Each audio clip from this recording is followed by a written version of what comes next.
এবার শেখ হাসিনাকে ৭৪ জন বাংলাদেশের কুশীলবরা আন্তর্জাতিক অপরাধ ট্রাইব্যুনালে জাতিসংঘকে আবদার করেছে বিচারের আওতায় নেওয়ার জন্যে। এটা খুশির সংবাদ দেশের মানুষের জন্য।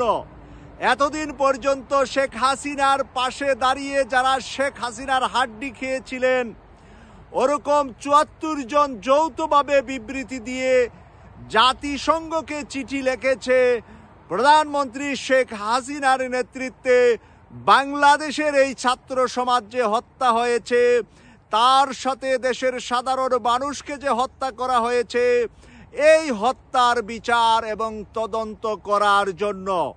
প্রিয় দর্শক, এটার নামই নতুন করে আপনাদেরকে নামকরণ করছি। আপনারা যেই কুকুরকে পালবেন, সেই কুকুর আপনার পায়ে যখনই হাড্ডি পাবে না তখন কামড় দিবে। কুকুর পালা বন্ধ করে দেন। রাজনীতিতে কুকুর পালতে হয় না। রাজনীতিতে সততা, দক্ষতা, নিষ্ঠা, হৃদয়ে ভালোবাসা থাকতে হয়।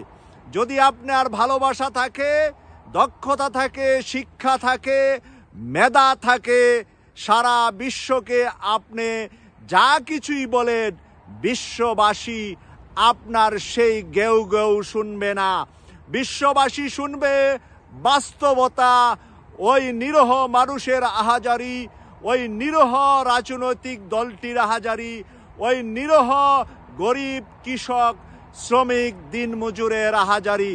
বিশ্ববাসীকে আপনার এই মিথ্যা ভুয়া সংবাদ দিয়ে তাদেরকে আপনার দিকে টানতে পারবেন না।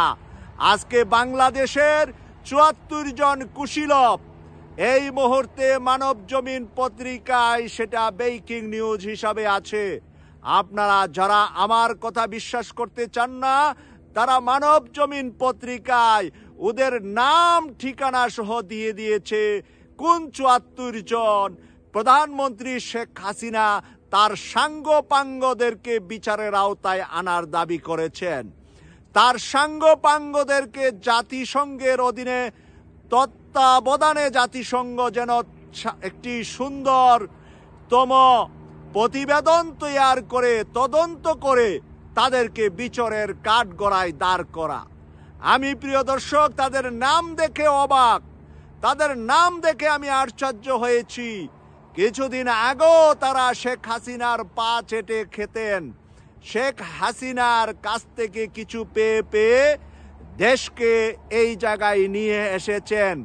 এখন তারা শেখ হাসিনার বিরুদ্ধে, শেখ হাসিনার সৌরতন্ত্রের বিরুদ্ধে, শেখ হাসিনার প্রশাসনের বিরুদ্ধে, হেলিকপ্টার থেকে সাধারণ মানুষকে হত্যা করা হয়েছে তার বিচার দাবি করেছেন।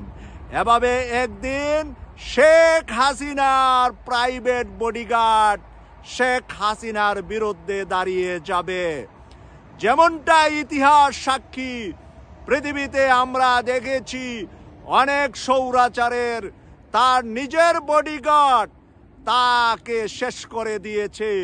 শেখ হাসিনার আশেপাশে যারা আছে, তারা বাংলাদেশি হোক আর অন্য দেশের হোক, তারা কিন্তু কোনো একদিন ঘুরে যেতে পারে, ফিরে যেতে পারে। ঘোরার ইঙ্গিত আজকের এই নিউজ থেকে আমি পেয়েছি।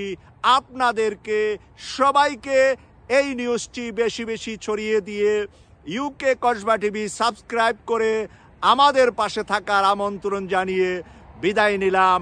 আমি সৈয়দ মাসুক, লন্ডন থেকে।